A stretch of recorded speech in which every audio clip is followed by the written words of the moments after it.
Դիանա Գրիգորյանի «Վերջին զանգը» սերիալի նկարահանումները շարունակվում են, մեր կողմից սիրված դերասաններն էլ շարունակում են մարմնավորել մեզ արդեն հայտնի դրական ու բացասական կերպարները։ Հեռուստասերիալում սպասվում են թեժ ու հետաքրքիր զարգացումներ և իհարկե նոր ինտրիգներ, նոր գաղտնիքների բացահայտումներ։ Հեռուստադիտողներն արդեն մի քանի շաբաթ է անհամբերությամբ սպասում են, թե երբ է վերջապես Աննան տեղեկանալու, որ Անգելինան իր դուստրն է կամ գոնե զգալու։ Իհարկե նա Անգելինայի հանդեպ յուրահատուկ զգացմունք է տածում, բայց նա դեռ տեղյակ չէ, որ Անգելինան իր հարազատ դուստրն է։ Սոսին Անգելինայի աչքի առաջ առևանգեցին իր սեփական տնից։ Հեռուստադիտողները կարծում են, որ անարդար կլինի, եթե Սոսը մահանա, դեռ չիմանալով, որ Անգելինան իր դուստրն է, բայց ի ուրախություն հեռուստադիտողների նշենք, որ Սոսը չի մահանում։ Հեռուստասերիալի ինստագրամյան պաշտոնական էջում հրապարակվել է նոր տեսանյութ, որից պարզ է դառնում, որ Սոսը ճիշտ է վիրավոր, բայց հետ է վերադառնում։ Իսկ այդ կադրերը կարող եք դիտել հենց հիմա մեր կողմից պատրաստված տեսանյութում, չմոռանալով իհարկե տեսանյութի մեկնաբանություններ բաժնում գրել ձեր կարծիքն ու նշել, թե երբ ըստ ձեզ Աննան կիմանա ճշմարտությունը և Սոսը վերադարձել է, որպեսզի վրեժ լուծի շախունցներից։ Սոսը վերադարձել է, այո, որպեսզի էլ ավելի մեծ թափով որոնի իր երեխային ու էլ ավելի մեծ թափով նոր վնասներ հասցնի շախունցների ընտանիքին։ Եվ սա դեռ վերջը չէ, ամենահետաքրքիր ու դիտարժան կադրերը դեռ առջևում են, այնպես որ բաց մի թողեք նոր տեսանյութերը դիտելու հնարավորությունը։ Բաժանորդագրվեք հենց հիմա ու դիտեք տեսանյութը։ Ներկայացնում ենք ձեր ուշադրությանն ու մաղթում ձեզ բարի դիտում։ Բաժանորդագրվեք, որպեսզի հենց առաջինը տեղեկանաք նոր սերիալների մասին։ Բայց պիտի դիմանաս, որ նորմալ մշակ եմ։ Արա, անելիքդ արա, դու ինձ կներես, որ ես վիճակով դիմացդ նստած եմ, հերիք չի ստիպված ես վերքերս մշակել։ Պապ, ես ստիպված ոչ մի բան չեմ անում։ Մի ընտանիք ենք բայելով պիտի անեմ։ Պապ, հեն ոնց ես, ինչ։ Գնաց։ Դες թարշ չնայես, դու իմ հազար տար բաղպն ես, ես չեմ կարա կես թողեմ կործան ես կես։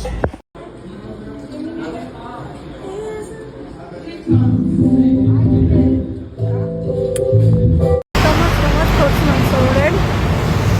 Ես շատ բզիկավոր ուտողներից եմ, այստեղ փոդքասթը սնունդը մոտ է մեր հայկականին։ Մարդիկ ծայրահեղ բարեհամբույր են, դա ջերմացնում է, ուրախացնում է։ Իսկ ծովը գրեթե չի թողնում ստրեսի ենթարկվել։ Ես շատ եմ սիրում ծով, շատ եմ սիրում ծովին մոտ լինել։ Տպուր ժամանակ հաճախ եմ այստեղ գալիս։ Չգիտեմ, չէ հանգստացնող բան կա։ Բայց չեմ թաքցնի, որ անասելի կարոտել եմ Երևանը ու ոչ մի երկիր իմ հողուջերի հետ չեմ փոխի։ Հիմա պարզապես գիտակցաբար ամեն բան հասկանում եմ, պիտի մնամ ու պայքարեմ այն նպատակի համար, որի համար այստեղ եմ։ Կարոտել եմ, շատ եմ կարոտել, բայց կամաց կսովորեմ։ Ինչի ես ուսումնասիրում և սովորում եմ, կոչվում է նեյրոմարքեթինգ, այսինքն հոգեբանություն գումարած մարքեթինգ։ Մենք ուսումնասիրում ենք ուղղի աշխատանքը, ինչն է մեզ ստիպում գնել տվյալ պրոդուկտը կամ անտեսել այն, ինչպես է ուղղ արձագանքում ինչ-ինչ գույներին, թվերին, դասավորվածություններին։ Առհասարակ ուսումնասիրում ենք սպառողի հոգեբանությունը։ Սա իհարկե հնարավորինս հակիրճ եմ ասում, որովհետև իրականում շատ հետաքրքիր է և երևի երբևէ այսքան հետաքրքիր ու բովանդակալից բան չէի ուսումնասիրել։ Հնարավորինս փորձեցի բացատրել։ Հիմա ինչ-որ խորը հոգեբանական բան չեմ ասելու, որովհետև ամբողջ կյանքում շարժվել եմ այն սկզբունքով, որ վարվի դիմացինիդ հետ այնպես, ինչպես կցանկանաս, որ քեզ հետ վարվեն։ Ես հարգում եմ իմ անմարդկանց և համարում եմ լավ մարդ։ Բաց թե լավ, իրենք այդ պարագայում քեզ հետ անկեղծ են լինում։ Իսկ հետո արդեն դու ես որոշում թողնել նման մարդկանց քո կյանքում, թե հեռացնել։ Ինձ միշտ ամեն ինչի հիմն է դուր եկել կերպարների, շինությունների, իրերի։ Հետևաբար միանշանակ անցյալ կգնայի և կգնայի Կլեոպատրայի ժամանակաշրջան, կուզեի իմ աչքով տեսնել ինչ է եղել, ոնց է եղել։ Հա, այդքանը։ Ծովը միանշանակ, որովհետև միանշանակ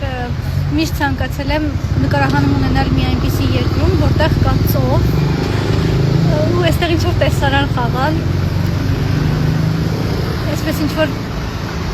գնչուական կերպար կուզենայի ստանալ, ծովի մոտ որևէ նկարահանում ունենալ։ Տեսակ չէ, որ մարդիկ շատ բարեհամբույր են։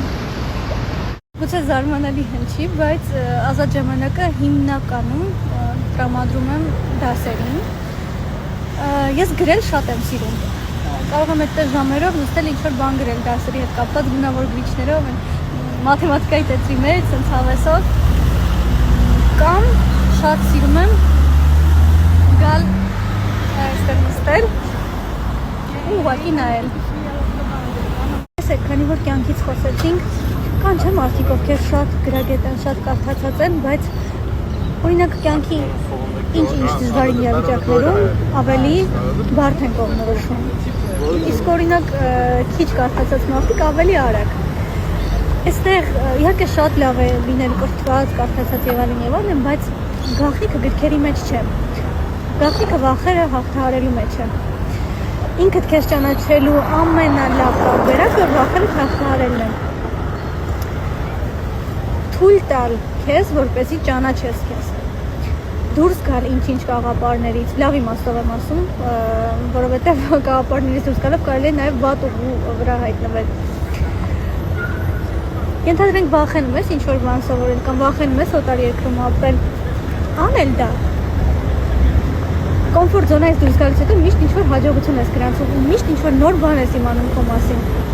Շնորհակալ եմ ձեր սիրո համար, շնորհակալ եմ, որ եթե նկատի ունեք ազգությամբ հույն տղամարդու հետ ամուսնանալը, չեմ կարծում, չեմ պատկերացնում, միշտ կողքիս ազգությամբ հայ տղամարդ եմ պատկերացրել։ Մեծ չեմ սիրում խոսել, կյանքը գուցե մի օր այնպիսի անակնկալ պատրաստի, որ ես էլ չհասկանամ դա ինչպես եղավ, բայց շատ կցանկանամ, որ բնականաբար կողակիցս լինի հայ եւ ապրեմ Հայաստանում։ Եկեք այն է, շպիոնի պես ուզում են սև պատուհաններից տենան ովաստ է պարկած։ Դե, նես մալադոյներին։ Ես այլը մի վարկան համպերեք տեսեք ինչեր է կատարվում հեսա, նայ եկավ էլի, եկով, հեսա նայ մտավ ավտոն։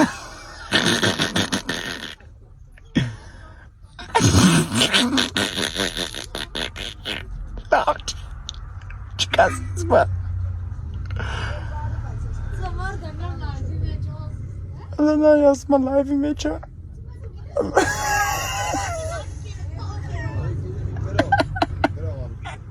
Ha ha ha!